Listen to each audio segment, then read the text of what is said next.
అది ఏంటంటే శివతత్వం అంటే ఏంటి, అందులో ఉండిపోవడం ఒకటి. రెండు, విశ్వ చైతన్యం అందులో విలీనం అయిపోవడానికి.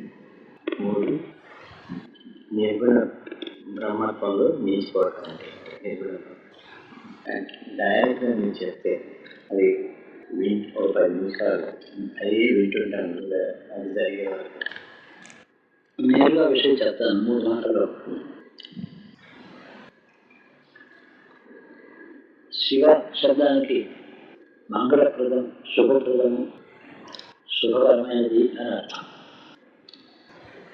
శివతత్వం అంటే దాంట్లో కలిసిపోవడం అంటే అతి ఆనందకరం, నిత్యము, శాశ్వతము, శుభప్రదము అయినటువంటి దాంట్లో ఈ జీవాత్మ కలిసి వెళ్ళిపోవడం.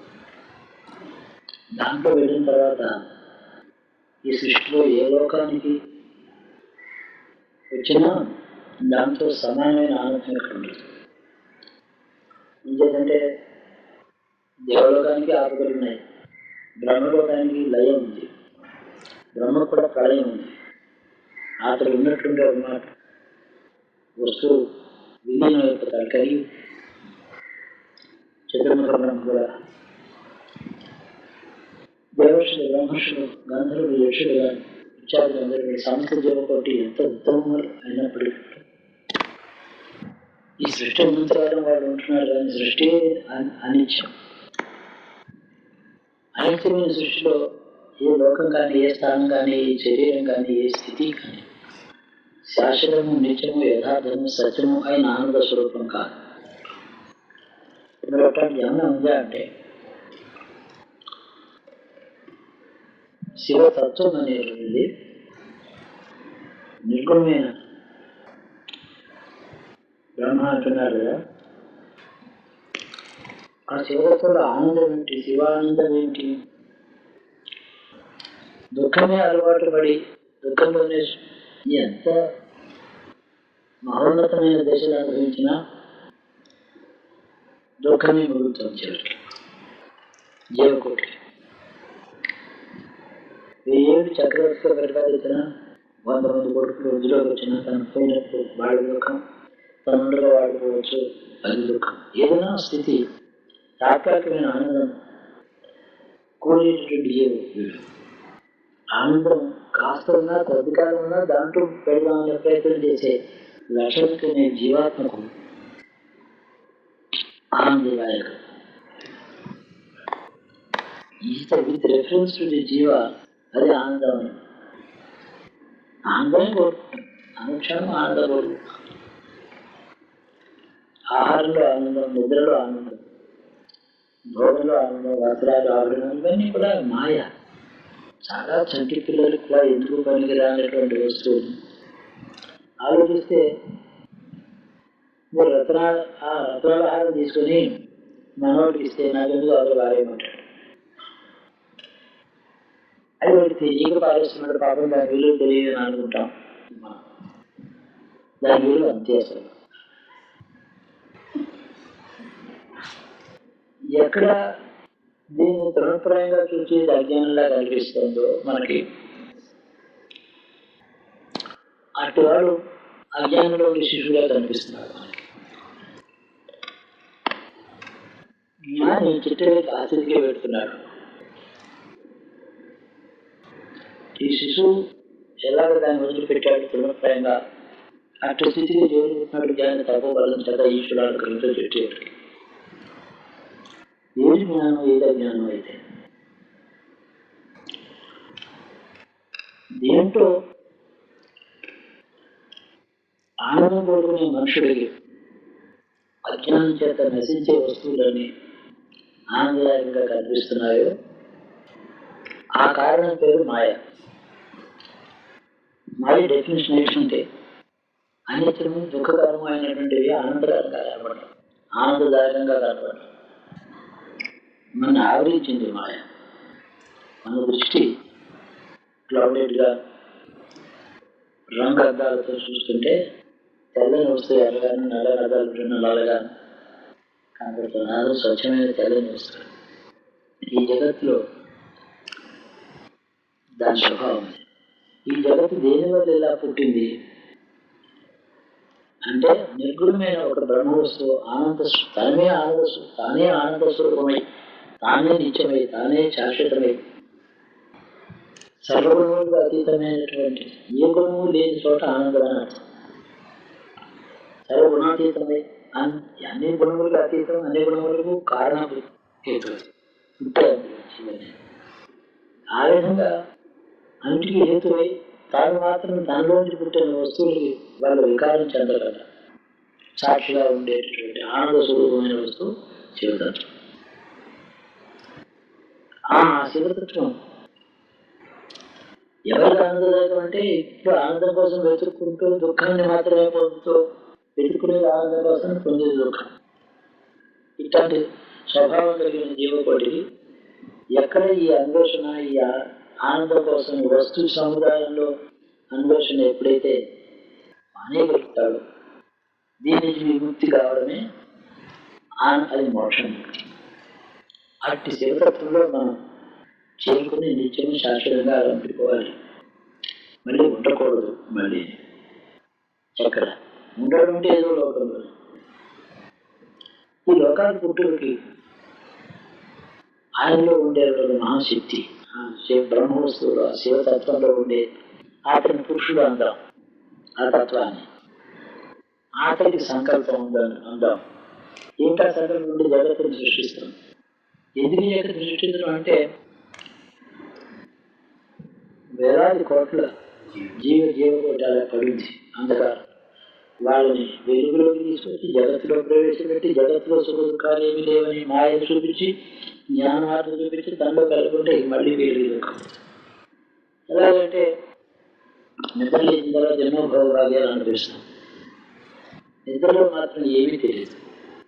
నేను రాజునని, నేను ఐశ్వర్యవంతునని, నా కొడుకుడు కీర్తి ఉందని ఏమీ తెలియదు. అలాగా అట్లాంటి నిద్రావస్థలో ఉంటూ మళ్ళీ జన్మల్లోకి ప్రకృతిలో ప్రవేశిస్తూ మళ్ళీ పోగొట్టుకుంటూ చెరుకు మరుగు అంటాం. కాసేపు తిరిగి వస్తుంది, పోయేమో కాసేపు మళ్ళీ పోతూ ఉంటుంది. చెవులు అలాగే జీవిస్తున్నారు. ఇన్ని జన్మల్లో వాళ్ళు దొరుకుతున్నది అదే అసలు. ఈ జీవకోటిని ఆ నిద్రావస్థలోంచి తీసుకొచ్చి రిలేటివ్ హ్యాపీనెస్ ఏదో చూపించి, ఫాల్సిటీ ఇన్ ది హ్యాపీనెస్ చూపించి, ప్యూరిటీ ఆఫ్ హ్యాపీనెస్ ఎలా ఉంటుందో బోధ చేసి, దాన్ని కోరుకునేటట్టు చేసి, ఆ కోరికను తాను ఇవ్వడం.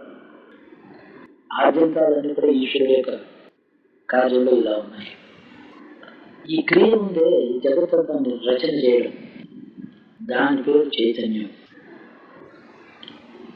తనకేం అవసరం లేదు, అనుగ్రహించాడు జీవుల కోసం. ఆ చైతన్యం అనేటటువంటి ఒక ప్రాపర్టీ, అతని స్వభావం, లక్షణం ఉందే, దాంట్లోంచి జగత్తు పుడుతుంది. కాబట్టి చైతన్యం అతని లోపల ఉండే ఒక లక్షణం, అది బహిర్గతం చేసే జగత్తు. ఆ చైతన్యాన్ని విడ్రా చేసుకున్న దానిలో స్థానుగా జీర్ణించుకుంటే అతడు నిర్గుణుడు. చైతన్యం లోపల చేసి మిగేస్తారు, ఏం లేదు, అలా డైజెస్ట్ తిన్న అన్నం కడుపులో డిసిపేట్ అయిపోయింది. దాంట్లో ఏదో ఒక రసంలోంచి ప్రాణశక్తి మనల్ని పోషిస్తున్నాయి అన్నట్టు. ఆ విధంగా ఆయన జగత్తుకు హేతువైనటువంటి చైతన్యాన్ని ఆయనలోనే ముడుచుకున్నాడు. జగత్తు తనలో అంతా కలిసిపోయింది. మళ్ళీ ఎప్పుడు ఆయన అనంతమైన కాలంలో అలా ఉండి ఇంకా కోట్ల మంది జీవరాశులు ఉన్నారు, మళ్ళీ సృష్టిస్తానని సంకల్పం చేసినప్పుడు బ్రహ్మ ఇత్యాదులందరినీ సృష్టిస్తున్నాడు. ఇదంతా కూడా ఇంకా వైవిధ్యం.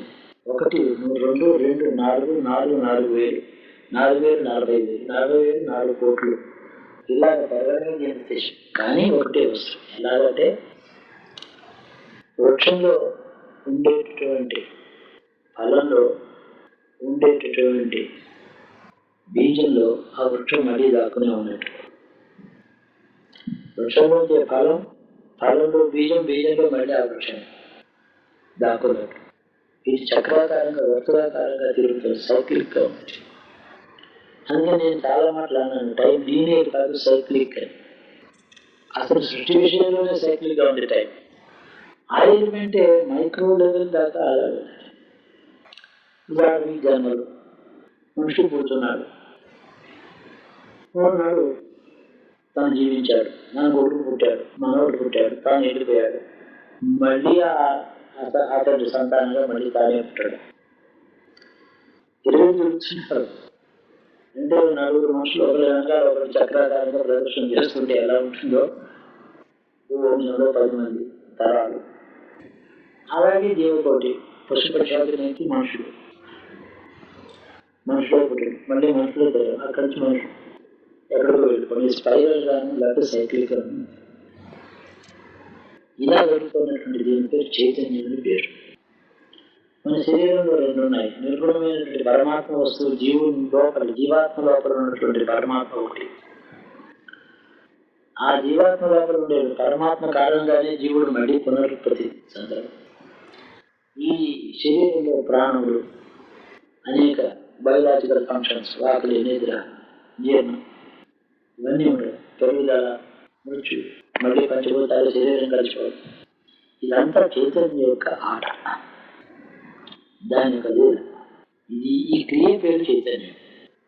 ఈ చైతన్యం మొత్తం జగత్తంతా వ్యాపించిన చైతన్యం.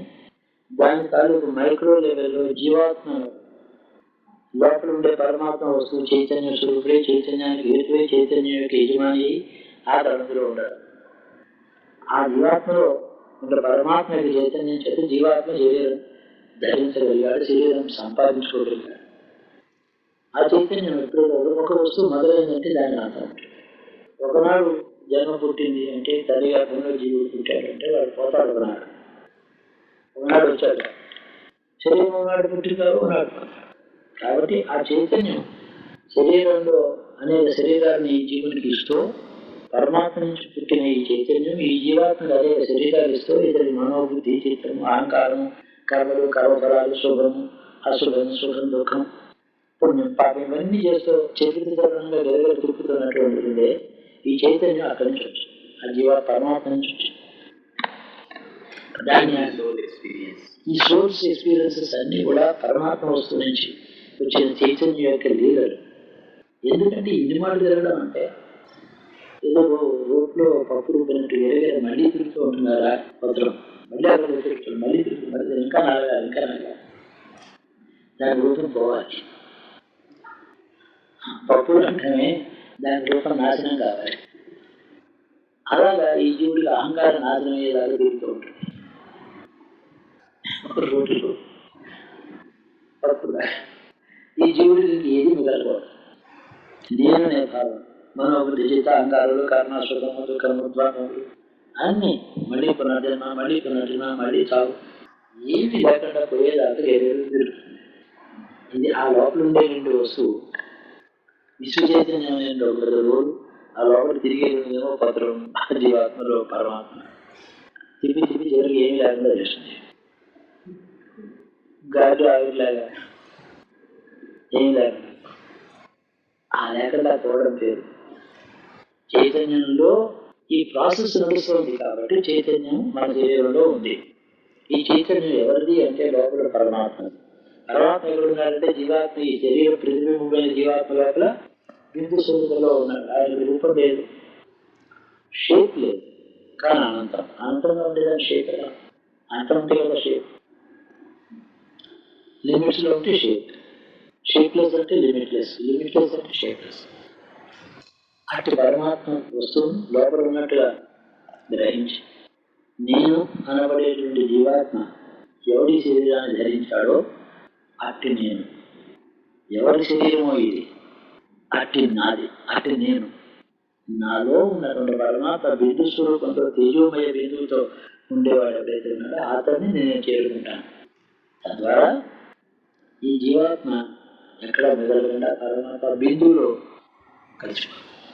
ఈ జీవాత్మ యొక్క రూపం ప్రతి శరీరంలోనూ దానికి అనుగుణమైన రూపం పొందుతుంది. రామకృష్ణ మాటలు పురుషుని ఈ విషయం క్లియర్గా బోధించాలని మాటలు రాశాను. ఫస్ట్ టైం కూడా వివరంగా ఏదో వేదాంత వాక్యాలు చెప్పకుండా సబ్జెక్ట్గా ఉన్నది ఇదే చెప్పి అది. కాబట్టి ఇంకా 2 చిన్న సమస్యలు వస్తాయి. మరి శరీరంలో ఉండే మనస్సే కదా ఏం చేశారు? శరీరం ధ్యానం చేయాలి. శరీరంలో ఉండే చైతన్యం ధ్యానం చేస్తుంది. ఈ చైతన్యం శరీరం చేయటం లేదు. శరీరం ధరించి పోషిస్తున్నటువంటిది శరీరం. ఇది జడ పదార్థం. దీనికి కదలిక ఇవన్నీ కల్పించినటువంటి ఆ చైతన్యం. ఆ చైతన్యం జీవాత్మను చూస్తుంది. జీవాత్మ చైతన్యం ఏమో పరమాత్మను చూస్తుంది. శుద్ధ చైతన్య స్వరూపుడైనటువంటి జీవాత్మ, చైతన్య స్వరూపుడైన చైతన్యమే స్వరూపంగా కలిగిన వాడు అనే జీవాత్మ చైతన్యమే. అది ఆ లోపల పరమాత్మ తన స్వకీయమైనటువంటి లక్షణమైనటువంటి చైతన్యంతో దాన్ని చూస్తాడు పరమాత్మ. ఆ చైతన్యంతో చూడడం అంటే ఆ చూసే శక్తి పేరే మనసు, బుద్ధి, చిత్తము, అహంకారం. ఇదే దీనికి చైతన్యం యొక్క ఫంక్షన్స్. దీని ద్వారా ఆ పరమాత్మను గుర్తించి చూస్తూ ఉంటాడు. అతను చూడడం చేతనే నిజస్వరూపం తెలుస్తుంది. తన నిజస్వరూపం తనకు ఉండే ఇన్నాళ్ళు తనకి ఐడెంటిఫై చేసుకునే ఏ లక్షణము సత్యం కాదు. నేను పురుషుడిని, నేను స్త్రీని, నేను మనుషుడిని, ఇవన్నీ కూడా అన్ని నష్టమైన ఏది సత్యం కాదు, పరమ సత్యం కాదు. పురుషుడు లేడు సత్యం, స్త్రీ లేదు, పుత్రుడు లేదు, తండ్రి లేదు, తరతరాలు లేవు, పుట్టుక లేదు, చావు లేదు.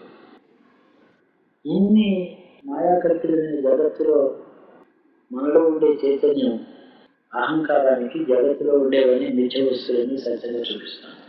అంటే ఇవన్నీ ఉన్నాయని అనుకోవడమే ఈ చైతన్యాన్ని ఉపయోగించుకుని, ఈ చైతన్యం ఎవరిలో ఊహించుకుంటే పరమాత్మని తెలుసుకుని, ఈ జీవాత్మది అయిన చైతన్యం పరమాత్మ నుంచి వచ్చిందని తెలుసుకుని, ఈ జీవాత్మ పరమాత్మని ధ్యానం నిష్టలో చూస్తూ ఉంటే, అభివృద్ధి చూస్తూ ఉంటే మొదలు మన శరీరం యొక్క సూక్ష్మరూపం, తేజమైనటువంటి సూక్ష్మరూపం అంగుష్ట మాత్రంగా అంగుళం అవుతుంది.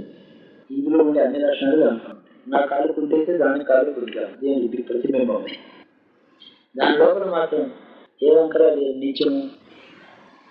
దీని యొక్క జన్మ పరంపరలో దీని పుట్టుగా కావు అని అనుభవిస్తున్న జీవాత్మలో సాక్షిగా కూడా అది లేకపోయింది కూడా ఉండేటువంటి పరమాత్మ ధ్యానంలో చూసుకోగా తన నిజస్వరూపం తెలుస్తుంది. శాశ్వతమైనటువంటి శివతత్వం అందులో చివరికి విష్ణువు, బ్రహ్మ, ఇంద్రాలు అందరూ కూడా సృష్టి ఉన్నాడు ఉండడం తర్వాత అందులో లయం, బ్రహ్మవస్తులో లయం తగ్గనే జరుగుతుంది. ఏ సౌరస్వరూపమైన రూపం కలిగిన ఏ రూపమైనా, ఏ దేవతైనా, ఏ లోకమైనా అనిత్యమే. చివరికి బ్రహ్మవస్తువే శాశ్వతం నిత్యం. అట్టి వస్తువుని చేరడానికి దీని ద్వారానే చేరడం. ఇది లేదని అనుకుంటామా, ఉందని ఇందులో పెడతాము.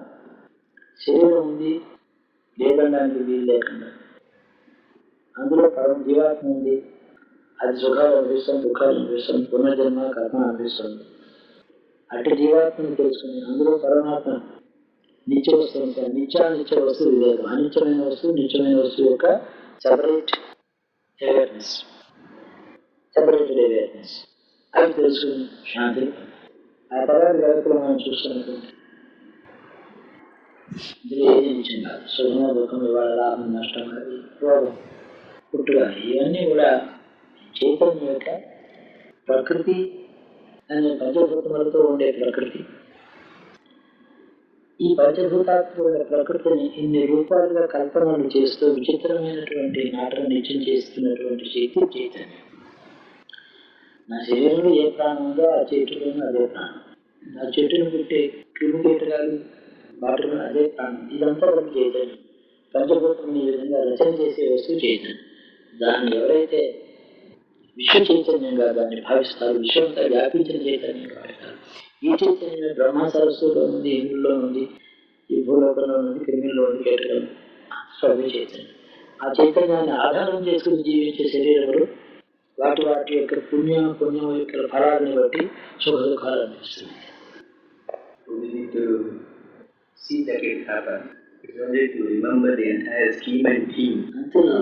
ఇప్పుడు ఇంటెలెక్ట్ ఉంది మనకి. ఇంటెలెక్ట్ సాటిస్ఫై అయింది లాజిక్ తో. కాబట్టి intellect further questions I know అంటాం. నో అంటే అతనికి ఏమో డబ్ల్యూ నో అంటే తెలిసింది, నాకు విషయం తెలిసింది, ఇది పరమసత్యం, ఏ ఇదే ఇప్పుడు నేను తెలుసుకునేది అంటే ఇది కోర్ ఉండే ట్రూత్. ఈ చైతన్యం నాలో ఉండే చైతన్యాన్ని ఉపయోగించాలి. నా బుద్ధి చిత్తం ఇదే చైతన్యం. ఈ బుద్ధి చైతన్యంతో ఆ తత్వాన్ని స్వస్వరూపం ఈ శరీరంలో ఇప్పుడు తాత్కాలికంగా ఉండే తాత్కాలికమైన నిజం ఏదంటే జీవాత్మ. తత్కాలం ఈ శరీరం ఉన్నంతకాలం తాత్కాలికం ఉంటుంది. శరీరం ఉన్నంతకాలం దాంట్లో ఉండేది జీవాత్మ. ఇది తాత్కాలికమైనటువంటి. ఆ జీవాత్మలో లోపల పరమాత్మ నిత్యుడు, అనిత్యంలో నిత్యుడు. అతన్ని ఈ చైతన్యం అతని యొక్క చైతన్యాన్ని ఆధారం చేసుకుని అతన్ని గుర్తిస్తాడు. అండర్స్టాండింగ్ క్లియర్ గానే ఉంది గారు. ఇప్పుడు బికాస్ ఆఫ్ దిస్ కండిషనింగ్ మన ఈ బుద్ధి చిత్త మనస్సు ఇంటెలిజెన్స్ ఇటుపోతుంది. దీన్ని ఎలా కండిషన్ చేస్తున్నాము దాన్ని కూడా అలా కండిషన్ చేసుకోవడం, ఆ తత్వాన్ని కూడా అలా కండిషన్ చేసుకోవడం దృష్టి ఛానలైజ్ చేయడం ఎనర్జీ బయట వెళ్తుంది. భాష ప్రపంచాన్ని చూస్తుంది, లోపల వస్తుంది. మీరు చెప్పినట్టు అలాగా గురువును గుర్తు చేసుకుంటూ మనం ప్రాణాలు చేస్తాం. అక్కడ లోపల గురువు ఏ గురువు ఏదో మీకు నిష్ట కుదిరిందో ఆ గురువు మీ హృదయంలో చూసుకోండి. అతడు అక్కడికి ఇక్కడ మనకు మిత్రుడు ఉన్నాడు, ఇతర చేపట్టుకుని జాగ్రత్త నడుచుకు వెళ్ళిపోవచ్చు మనం అనేటువంటి కాన్ఫిడెన్స్ వస్తుంది. ఏకాగ్రత గురువు నిమిత్తం మాత్రంగా అతడి రూపం అతడి ధ్యానం మీకు హెల్ప్ చేస్తుంది. ఈజీగా ఉంటుంది. లోపలికి సమ్ సపోర్ట్ మనకి ఎక్కడికి వెళ్ళినా గుళ్ళోకి వెళ్ళినా సరే అక్కడ ఏదో అక్కడ ఉండే గైడ్ లోపల తీసుకెళ్ళడానికి మనం చూస్తుంటాం. ఎక్కడికి వెళ్ళినా వాటి మీద ఆధారపడతాం. ఇదే 10 minutes అదే మనం చేసుకుంటే అదే చేస్తాయి. మిగతా దాని గురించి ఎన్నో రహస్యాలు, ఎన్నో విషయాలు, ఎన్నో చెప్పబడ్డాయి. ఇన్ఫర్మేషన్ గొప్పదే కాదు, అసలు అల్టిమేట్ ట్రూత్ మనకు కావాలని ఇచ్చే. అందువల్లనే మీరు తీసుకెళ్ళారు కదా ఈ 5 years కూడా తీసుకెళ్ళి ఇక్కడ square point. But now at this critical juncture we wanted to know a precise thing so that without wasting our time on other things. కన్ను తెరిచి జీవించే మనుషులుగా జీవించినప్పుడు, ఒక మనుషులుగా కన్ను తెరిచి ఇంద్రియాలతో కలిసి అన్నం తింటూ తిరుగుతూ జీవించినప్పుడు బాహ్య ప్రపంచానికి మనం దయతో, కరుణతో, దాతృత్వంతో, మానవమైన దాతృత్వమే, ధనమే కాదు దాతృత్వం. ఇతర సుఖంగా ఉండాలని దాతృత్వం. వీడికి మిస్టివాడు ఉన్నాడు కుంటితో, అయ్యో వీడికి శరీరం తొందరగా పోయి సుఖజీవనం ఇస్తే బాగుండు, పోయే లోపల వీడికి కడుపులుండా 4 రోజుల పాటు అన్నం దొరికితే బాగుండు, ఈ ఆకలి బాధ లేకుండా వీటికి ఒక చోట 10 రోజుల పాటు కడుపులుండా అన్నం తిని పోతే బాగుండు అనుకోవడం, ఇది దాతృత్వమే భావన. జీవన విధానంలో ఇలా ఉంటుంది. దాంట్లో సత్వగుణ స్వరూపం రజోగుణ తమోగుణాన్ని దూరం చేసుకోవడం చేత మనుషుల్లో దివ్యత్వం, దేవతలు ఏ విధంగా అనుగ్రహ స్వరూపులుగా ఉన్నారో వాళ్ళని ఆరాధించని వారిని శిక్షించటం లేదు. దేవతలు ఆరాధిస్తే వరాలు ఇస్తున్నారు. అది తటస్థ. మనుషుడికి తను ఆరాధించిన వాడికి పక్షపాతులు ఇస్తాడు, తన ఇంటికి దండం పెట్టకపోతే ఆగ్రహిస్తాడు. కాబట్టి అందరి ఎందుకు దయతో ఉండడం దిగ్గత ఉంటాయి ఈ దేవతా లక్షణాలు. ఈ విధంగా మనుషులుగా జీవించేటప్పుడు ఈ విధంగా ఉండాలి. లోపల ఈ ప్రపంచంతో తావడం మాత్రం అంత మాత్రమే మనకు ఉంటే కదా, అంతకన్నా ఎక్కువ ఇంట్రెస్ట్ శరీరాన్ని ఊరికి అటు ఇటు తిరపక్కర్లేదు. ఏమి దృష్టి శరీరాన్ని ఎందుకు ఇలా తిప్పుతారు? అక్కర్లేదు. ఎంత దూర తీరాలకు వెళ్ళక్కర్లేదు, సముద్రాలు దాటక్కర్లేదు. మనం ఉండే ఈ చిన్న రూపు కింద, ఈ చిన్న చెట్టు కింద సంస్థ అట్టి శాంత స్వభావం వచ్చిన తర్వాత అంతా స్థిరచిత్తంతో సుఖజీవనంతో శాంతి. అటు తత్వాన్ని ఆర్యులు మహర్షులు మనకి బోధించి వాళ్ళు పొంది మనకి దారి చూపించి ఇలాగా. అయితే మేము చాలా కాలం జీవిస్తున్నాం కదా, ఆకలి దప్పుగా వస్త్రధారణ, ఇల్లు వాకిలి, పంట పొలం, పండు ఫలం అంటున్నాం కదా. వాటన్నిటికీ జీవన విధానంలో ధర్మాన్ని అనేది చైతన్యాన్ని ప్రవేశపెట్టారు. దుర్పదవి ధర్మ జీవన విధానం అంతా ఇప్పుడు చెప్పారు. వేదం అంతా దాన్ని స్వర్గం కాదు, స్వర్గం కోరికలు ఎన్ని జన్మలు ఎత్తినా, ఎంత ఐశ్వర్యం సంపాదించినా నాకేమో కోరికలు ఇంకా తృప్తి పడలేదు, అయితే స్వర్గానికి పో. ఈ కోరికలు అక్కడికి చేస్తాయి. ఇంకా కొంచెం అపారమైనటువంటి ఆనందం, ఆరోగ్యం, ఆయుర్దాయం, అన్ని సంపదలు కోరుకోగానే ఒళ్ళు పడిపోవడం, ఏం కావాలంటే అట్లాంటి లోపం ఉంటుంది. ఇలా జీవించి దానాలు చేయి, ఈ విధంగా చేయి. ఇక్కడ భోగాలు వదిలిపెట్టి త్యాగం చేయి. అక్కడ త్యాగం లేని భోగాలు వస్తాయి. అక్కడ అడిగేవాడు లేదు కాబట్టి త్యాగం లేదు.